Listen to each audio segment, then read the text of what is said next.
if anybody still has beepers, any kind of device. If you can make sure it's not going to do that while Bruce is talking, I'd really appreciate it. Do want to let you guys know if anybody couldn't make it tonight, or if you want to relive the memories, we do stream live to YouTube, and you will have the link posted to it, and it'll be up and ready to go by the end of the week, so you can share that around. We do have the books available at the counter, so those are right there for when you want to buy completely all of them out. And that's the boring stuff. So I've been thinking a lot about the idea of secret identities. I've been thinking about how so often people will know someone and you go, oh, I know Bruce. He's a lawyer. He does these really cool things, giving presentations on rare earth minerals. I know all of these things about him. And then you look down and you go, oh, but I don't know who Avery Mann is. Who's Avery Mann? What has he been doing? And there's this layer of what kind of intrigue do people have kind of roiling under the surface? What kind of information and stories can be told in a way that we might not be aware of and how they can happen? And I think that's one of the beauties of books and stories, that you really find out that people that you know have so many more layers than you realize. So I'm going to let Bruce come up here and talk a lot more about the books than I would even know. But Thank you so give him much. a round of applause. Thank you. That's very kind. I have the pleasure this evening of introducing you to Mr. Gobscheit. Mr. Gobscheit is a very interesting character, and the notion came to me on a trip to Ireland when I was in a little shop, and there was a sign that said, "It's all Gobscheit." And that gave me the idea that this is a very special word, and I made it into a name and made the person into a very transactional character who would be pretty much in vogue today. Mr. Gobscheit starts a series. There's going to be 3 of these books. This is the first of the 3. And this was born in early mornings in an Irish guest house while everyone was sleeping. There's many layers to my books, including Mr. Gobscheit. They are designed to entertain, but also teach hard lessons about reality that's buried, either deliberately or through unobserved evolutionary processes. But in all cases, people need to know the truth about the great risks and vulnerabilities included in the stories. At one level, Mr. Gobscheit is about the risks of sabotage of vital undersea communication cables. But at its core, Mr. Gobscheit is a wake-up call about the private takeover of all communication systems and the lack of legal safeguards because of government eavesdropping and monitoring. Researching the book turned up some really positive aspects as well as some frightening aspects, and I'll do a reading in just a moment. But the positive aspect was something that's been instituted in Ireland called the Ireland Citizens Assembly. And this is a wonderful thing that gets past legislative gridlock, something that we're familiar with here in the States. In 2016, the Irish Parliament established the first Ireland Citizens Assembly, 99 randomly selected citizens chaired by a Supreme Court judge who met over several weekends to discuss one of the most controversial issues in the country, abortion. They heard from medical, legal, and ethical experts, debated options, and by nearly a 2/3 majority recommended repealing the country's abortion ban. This citizens' body, 99 strangers thrown together, helped resolve a long-standing political stalemate in the country and cleared the way for a 2018 national referendum that legalized abortion. Since then, Ireland's citizens' assemblies have convened topics to consider drug policy, gender equality, and other controversial matters. Our grand jury system works well, and this is an extrapolation of our grand jury system. People don't even have to miss a day of work. These are convened on weekends, and the names are pulled from the community just as they are from jury service. Now, I'd like to just tell you a little bit about this book and read a little bit, and I was considering what to read, and it really becomes the beginning, which tells probably the best introduction, and we can have some Q&A after that. Chapter 1 is called Foggy Gorgody. It was a crisp morning. Yellow streaks broke through the white-fringed gray clouds blazing above their love nest on the hillside in Angel Landing. Mark Jamison was enjoying watching Sarah fall back into slumber after a morning's romancing, shared with the abandon of knowing their children were now grown and living far away. It was time to get up and prepare coffee and present it dutifully to Sarah on her first glimpse of daylight. But then the phone rang, unexpectedly, with Bjorn Ingman providing the briefest of cryptic messages. "Sorry to ring so early, Mark, but you're about to receive an important call, so time to stir. I'll see you for lunch with the trolls later at the club." Before Mark could ask anything at all, Bjorn hung up. It was only a moment or two before the phone rang again. At first he thought he was getting a weather report. "Mark, it's foggy." "I'm sorry, who is this, please?" "Oh, come on, Jamison, how many foggies could you possibly know?" "There's only one Mr. Gorgody in my address book, and sure, that's quite enough now," Jamison responded with his best attempt at a Gaelic brogue for this time of the morning. "To what in the world do I owe this honor, Foggy? I've missed you, but you seem to have disappeared for the last few years. It's really great to hear your voice." "Well, get dressed and get down the hill for coffee with me at Cafe Acre.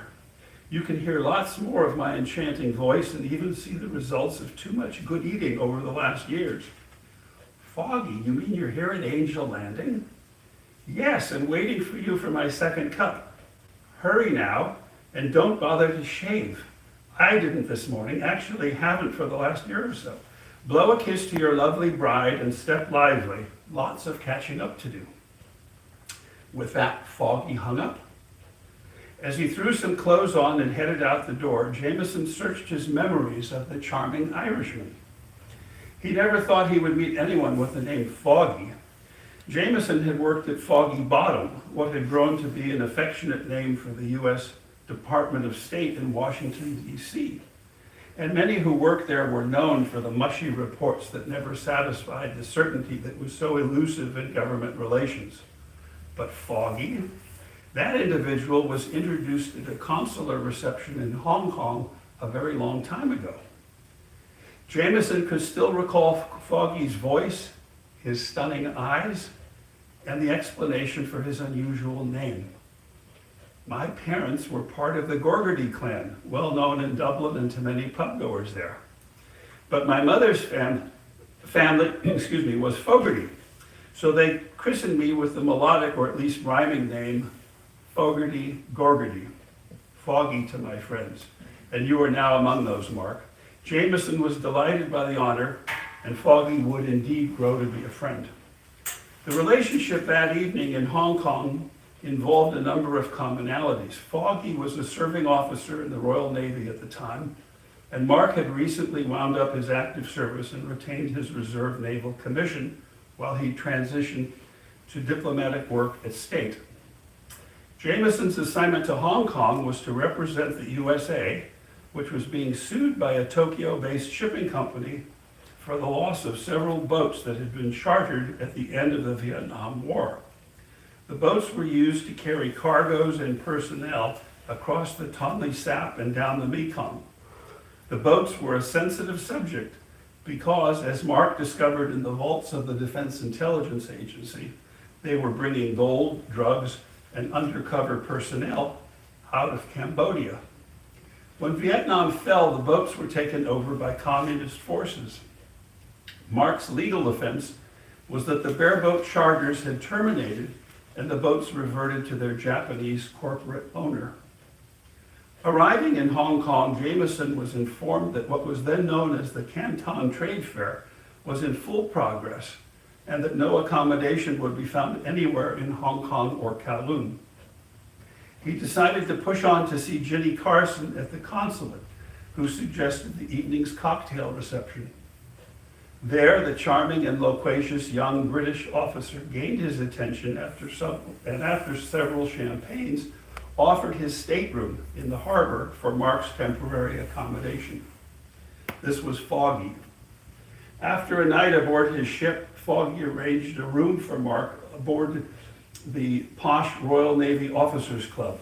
And when Mark wasn't engaged with his case, Foggy hosted him around to Repulse Bay, to gambling at Macau, and to horse racing at Châtillon.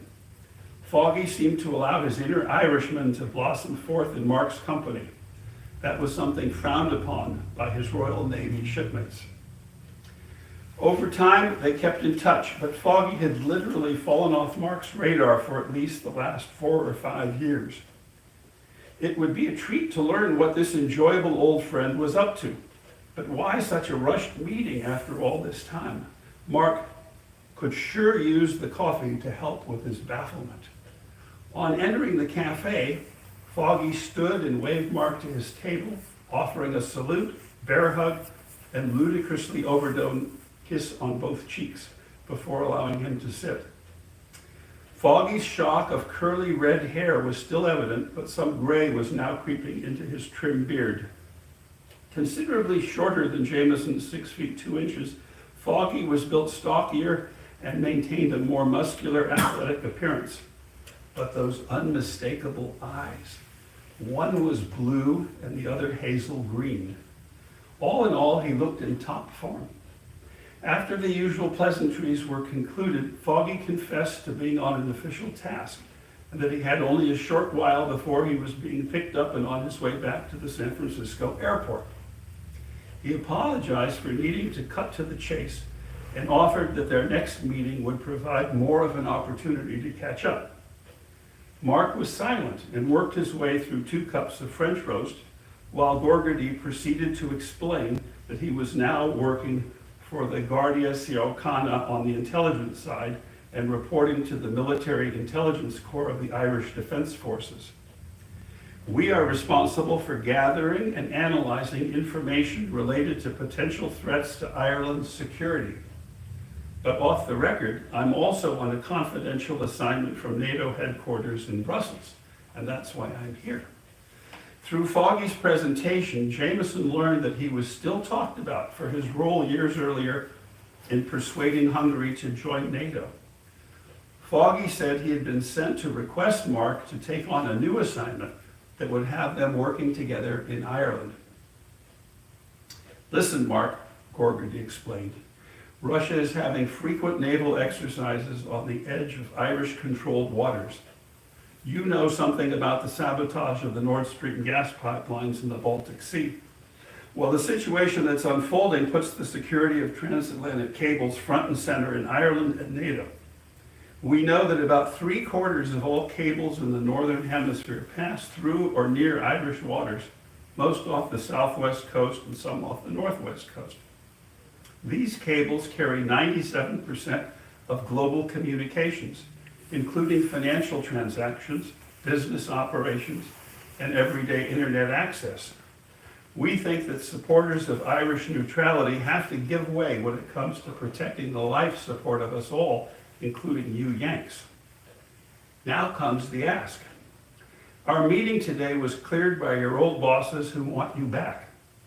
You would be joining me in Dublin for a cover assignment.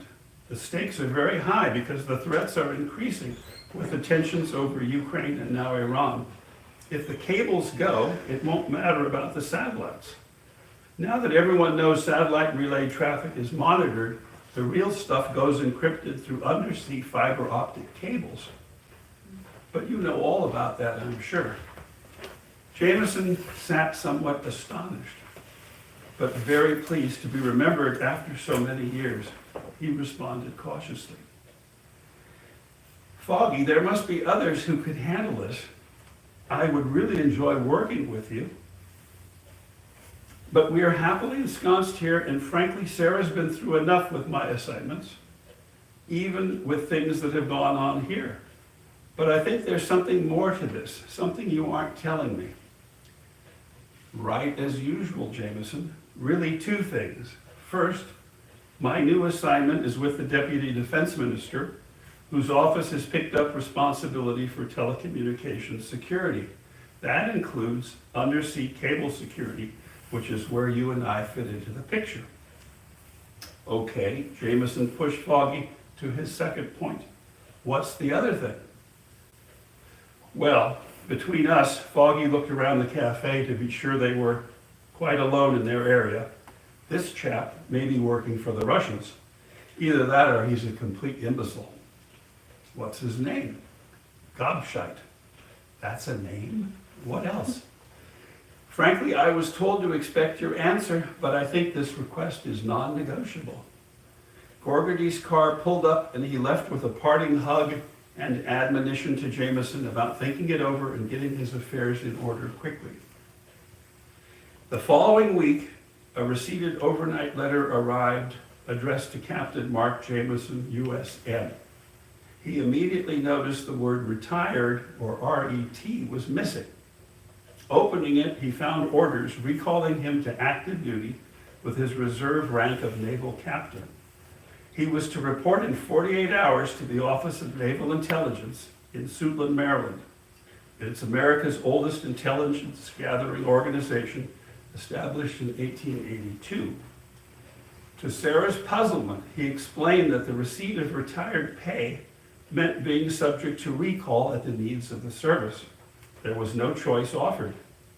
But Mark assured her to carry on as normal here at Angel Landing until he could pin things down further.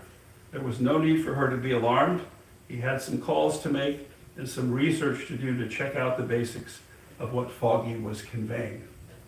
Well, that is chapter 1.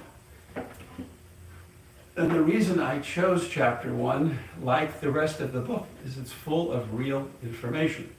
Everything in that chapter was things that I actually experienced, including the boats going down the Mekong River and my visits to the Defense Intelligence Agency to research all that. Arriving in Hong Kong and not being able to have a place to stay because the Canton Trade Fair was in progress. I got in after that long flight to Hong Kong, and I said, well, where could I stay? And they said, you have to turn around and fly back. I said, I can't do that. So I ended up getting a place that allowed me to stay for 2 hours while I was just making phone calls for those 2 hours to find other accommodations, and I checked with the Royal Navy, et cetera, et cetera. And then there was the question of the eyes of different color. Wow, what a dazzling situation. So, as I said, I started writing this when we were in Ireland just last year, and one of our innkeepers had the most incredible eyes I had ever seen. And I just kept saying, you've got the most amazing eyes. And somebody explained to me, well, the reason they're so amazing is they're different colors. Each eye is a different color. So wow, I saddled Foggy Gorgardy with that in his eyes. But other than that, most of it is all quite true. In fact, even the name of Mr. Gobscheit, his first name is Jack. Jack came about because of a place we were staying in Ireland, an old Airbnb, where the heating system required that you insert coins. And Jack didn't want to give us any coins, and in the morning the heat clicked off exactly while people were in the process of taking showers, and it was very cold in Ireland, as you may know if you visit Ireland. So that innkeeper's name was Jack, and Mr. Gobscheit, as you will discover, is a real rogue and a scoundrel. And so Jack became his first name, Jack Gobscheit. This is the power you have when you write novels. You can choose names of people you don't like and assign them to the characters, or you can choose names that you do like, of friends that you have, and give them some special recognition. Okay, that's it for my time. I'm supposed to ask or answer questions. I might ask you a question, but please. Can you tell us why you chose the undersea cables? Why is that a concern to the general public, or should we be concerned, or what do we need to know about that? So this is something that, as I mentioned, people don't know about these, don't care about these because they don't see them. But the point is, almost all communication, including all financial transactions, pass along these undersea cables, very invisibly under the ocean. And most of those pass very near to Ireland. So the reason for the assignment that Foggy has is because Ireland needs to be in NATO in order for NATO to better protect these cables, which can be sabotaged by the Russians or anyone else. And if they are sabotaged, it means the United States and the rest of NATO would be cut off from each other. So that's the notion, and this is what Mark's assignment is to help get Ireland into NATO. So people don't fully appreciate the other aspect of this, which I mentioned, which is who owns these cables, what are they all about, even though we all depend on them. Your communication, your financial transactions, everything goes through these undersea cables. Who owns them? Who controls them? What's the legal regime associated with them? This is something that I wanted to explain so that people would have a better understanding of how vulnerable we all are. And I wanted to explain it in a way that wouldn't be a dry, boring text, but to be in an exciting thriller. Is there evidence of them being tampered with? Well, yes, there are. And every day there's more and more concern given to this. The Russians actually have some submersibles that have things like scissors at the bottom of them. Some of the Baltic cables have been sabotaged. There's a lot of vulnerabilities. Plus, they have found evidence that Russian submarines sit on top of these cables and monitor communications through them. So it's very important to know that. Please. And AI, has had any influence on this whole deal now? Well, AI is going to be involved with it. It's going to be involved with everything. But this is essentially fiber optic cables. When we were in Ireland, we stayed on a tiny little island called Valentia Island. And this is the island that started in 1860, it actually started in the 1850s, to run a cable in the direction of the United States, while another ship left from Newfoundland, and they were to meet up in the middle of the Atlantic Ocean and have a transatlantic cable.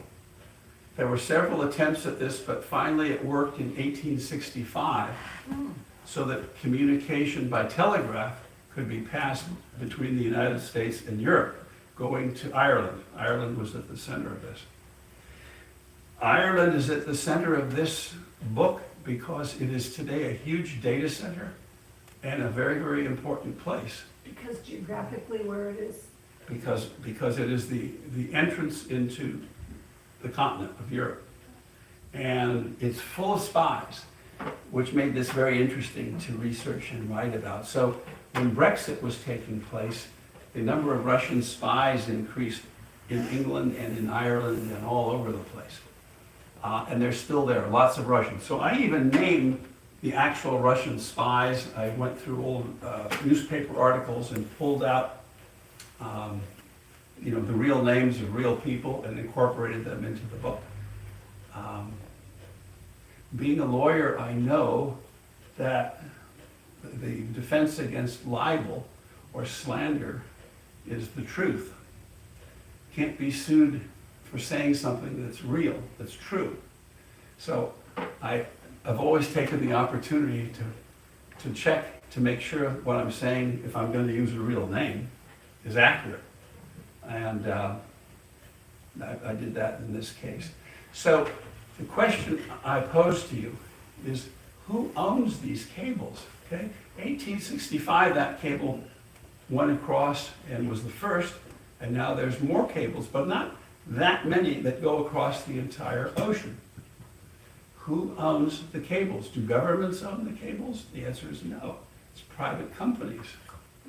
And it's very, very lucrative. Ownership of these cables and communications generally is about the most lucrative thing you can have as a business. So one that you're familiar with is AT&T. AT&T has a one of the main cables that goes across the Pacific Ocean. But increasingly, there are private companies associated with names like Bezos and others that you know of, these billionaires, that have put these cables in. Meta, Facebook, Google, etc. have these cables. Amazon has an enormous array of cables that produce more money for it than the purchases you make. It's the transmission of the data back and forth that generates an enormous income source. Elon Musk has Starlink, the satellites, and the income he derives from the Starlink satellites funds the entire SpaceX program that he has. So when you watch those rockets that blow up on the launch pad or that finally successfully come down, all that is paid for because of the amount of money generated by these communication cables. Yes, sir? Yes, question about you. What's the evolution that brought you not only to this topic, but to writing and specifically writing fiction? Well, thank you for the question. I've had a very blessed and interesting life, and as my wife can attest. I've been all over the world. My background is international law, and I worked first for the Navy as an international lawyer, and then I went to the State Department. I was legal counsel for our foreign aid program, and then I went to work for some government offices, and then I went to run a think tank in Salzburg, Austria. We lived in a castle, and to that castle came all kinds of interesting people at a very interesting time. I have one book where I describe the Russians coming and begging the Americans, begging me and the Americans to give them something, because they were giving us everything when Yeltsin took over. And if we didn't give them something in return, they were going to have to start becoming hostile to us. So that was kind of the turning point. And it was very interesting. So being in Salzburg was a very special place and a very special time. You may know that Austria was as far west as the Soviets, the scientists and the people that had interesting things to communicate. That was as far as they could go to the west, and it was as far east as our guys could go. So they would meet in our castle in a place called the Salzburg Seminar. The castle was called Schloss Leopoldskron. So it was a very exciting, dynamic place. And we had our kids there, and we lived a very comfortable, happy time there. Please. Do you fear for your safety for coming out with all this information? Wait till you see what's coming for the rest of the Gobscheit series. So, Gobscheit starts, this one starts gently with who Gobscheit is. Mm-hmm. But in the second one, it's about rare earth minerals. First one is undersea cables. The second one gets into rare earth minerals and into what's going to happen to Greenland. What will the fate of Greenland be? It takes that whole thing on. And Gobscheit is a wheeler-dealer transactional figure who has befriended both the US president and Putin. And so he's playing one side off against the other. He's done this in Ukraine. He's done this around the world, and he's made himself a fortune. So what he has done is he's bought American citizenship. Most people don't realize for about $1 million you can buy your citizenship. And he buys his citizenship for himself and his wife, and he has money left over, so he becomes a big political supporter of our current president. And they befriend each other because they're both very transactional. And so in the course of the two of them working together, the president wants him to secure Greenland for the United States. And the adventures in the second book, called Mr. Gobscheit's Art of the Deal, it's all about him securing Greenland. And in the end of the second book, he becomes, guess what? The National Security Advisor of the United States. And in the third book, he is the National Security Advisor. And what he uncovers and the adventures they get into, if ever one wanted to be challenged, but it's true. What I report in there is true. Only the character of Gobscheit is fictional. But to answer Steve's question, you're not afraid of your safety because you enrobe it in fiction. Right. But I have- think I that's have- what's covered. I have two I'm safety. retired state police, so I was thinking about, I was worried about, do you need protection or something? They're coming for me right now. Yeah. There's two layers of protection. I use a pen name, obviously, Avery Mann, because I write for Avery Mann. Yeah. And I also, use truth. So when I say things, and in the third book, my God, some of the things I've uncovered are just staggering of what's going on in the White House. Things like the Bitcoin evolution, and one of the chapters is called, it's not who's in the Oval Office, it's what's in the Oval Office. There's 250 interlocked companies that operate around the world that are basically being run out of the Oval Office. People are unaware of what's going on. So I think it's my job and my duty to speak truth in the way that I can speak it. And if people read it and absorb something from it, that's great. And many of them have come back to me and said, I researched the information that you have, and my goodness, it's all accurate. But they didn't know. They didn't know. Just like they didn't know about the undersea cables before. But even through your fiction, you should be cautious, I think, because it could come around to haunt you. They put conspiracy theories on you and everything else too. I agree with you. I agree with you. And the question is, what we do with the information that we have, do we share it or do we not share it? And but your point is well taken. So thank you for that. Other questions? Norm has been a trooper because he's been here last night for a presentation and again tonight. So thank you, Norm. Yeah. Oh, well, I know, familiar with fiber optics and everything, just how much information you can cram into a. It's absolutely incredible. Some of these cables are only 2 inches, 2.5 inches in diameter, and they have fiber optics going in both directions.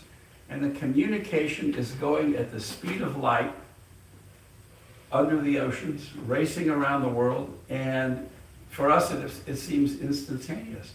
It's totally incredible. There's something else that goes on, and it's in this book. And when you talk about something to be cautious of, I give the exact location of where the AT&T cable goes through a splitter in San Francisco.